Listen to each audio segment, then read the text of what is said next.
She made $61,000 last year. After rent, groceries, her car, her phone, her student loan, and utilities, she had $190 left at the end of February.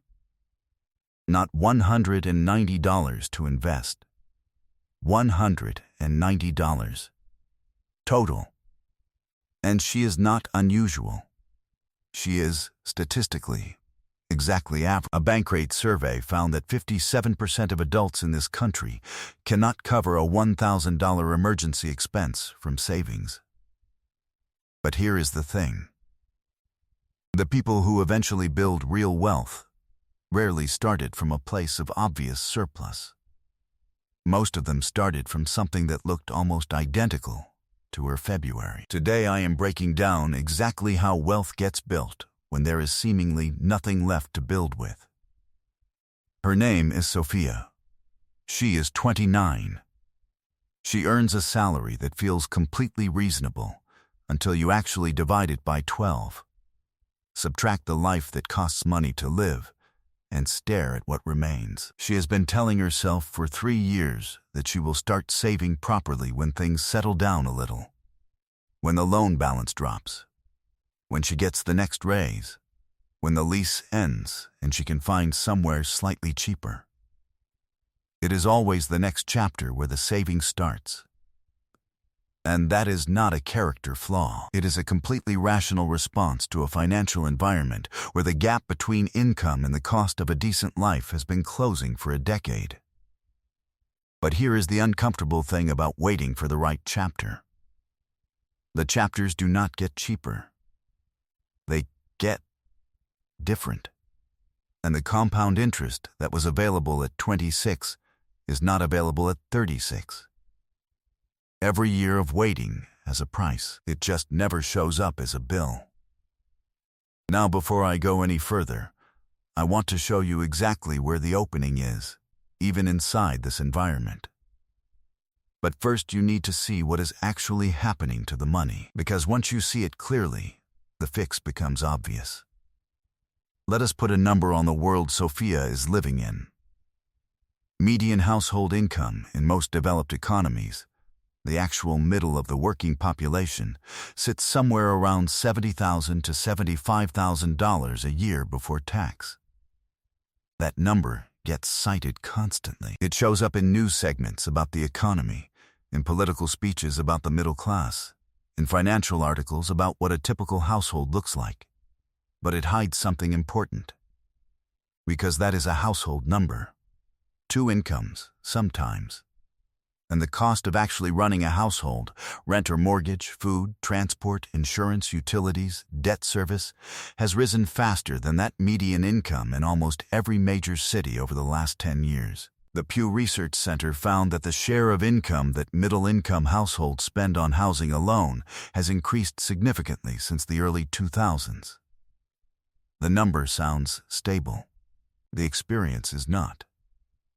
If you earn somewhere near that median and feel like you are treading water, you are not imagining it. The floor has risen. You are not standing still. You are actually working harder just to stay in the same place. Now here is the part of this conversation that usually does not happen. Because when people talk about building wealth, they almost immediately move to tactics. Save more. Invest early. Cut the subscriptions. And those things are not wrong. But they skip an upstream problem. Before any tactic works, there has to be a belief that the tactic is available to you. And for a significant number of people earning ordinary incomes in expensive environments, that belief has gone. Not because they are lazy or uninformed, but because they have run the numbers, genuinely run them, and the math keeps coming out the same.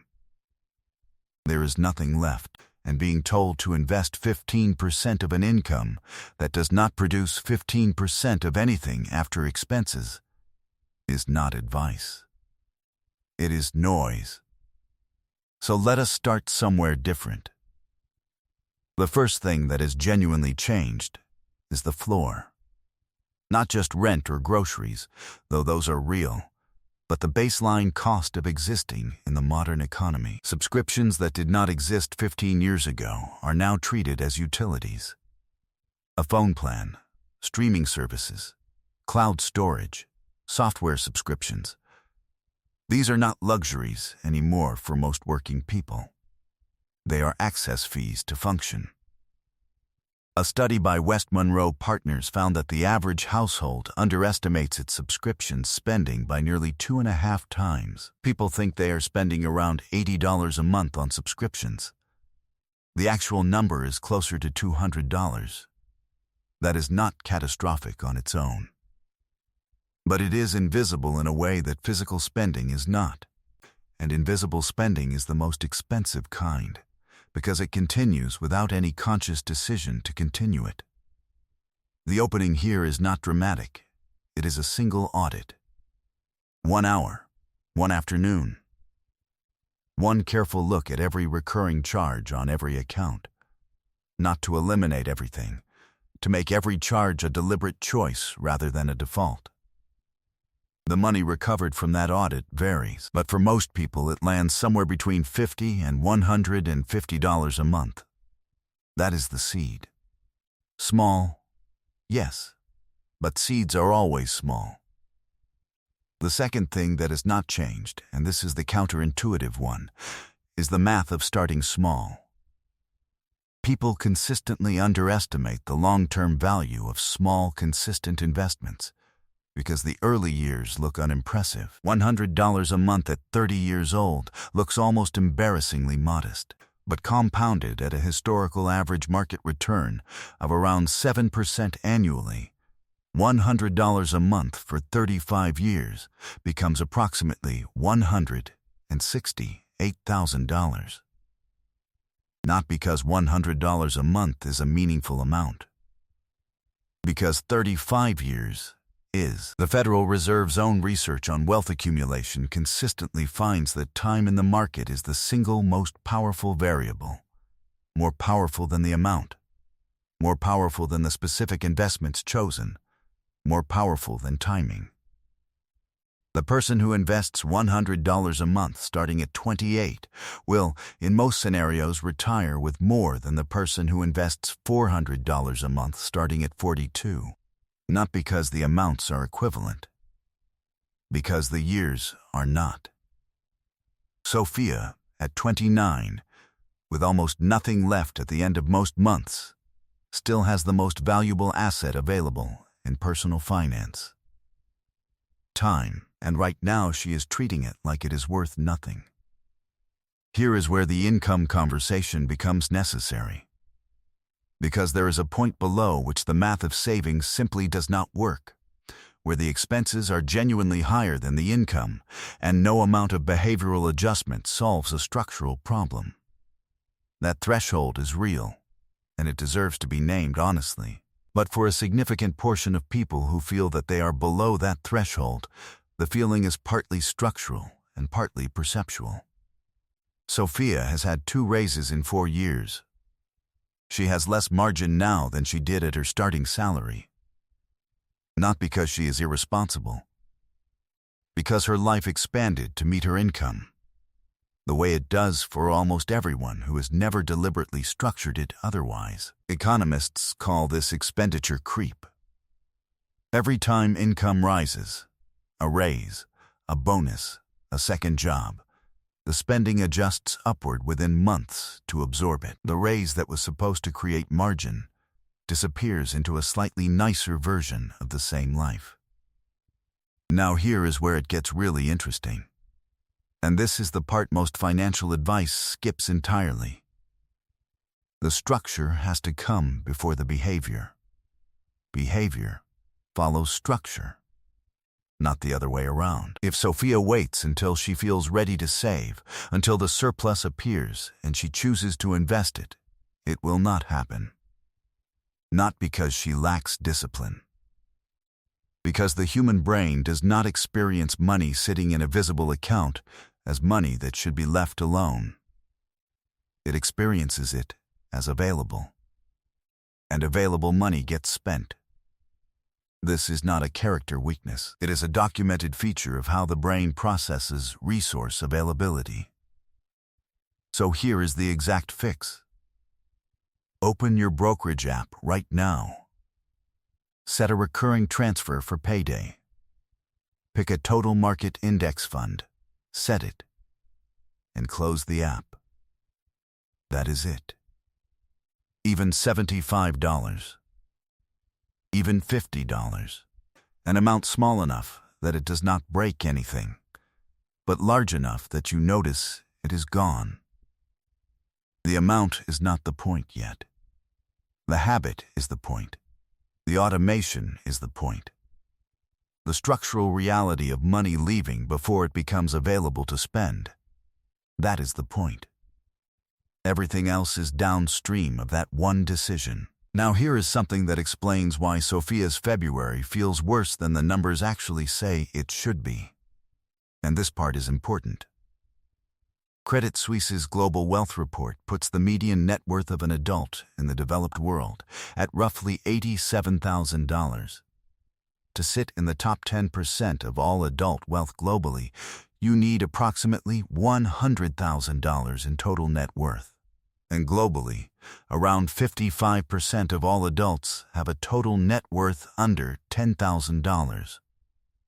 Everything they own minus everything they owe. Under $10,000. Sophia, with her $190 February and her student loan and her feeling of getting nowhere, is still operating from within one of the most structurally advantaged financial environments on Earth. That does not fix her February.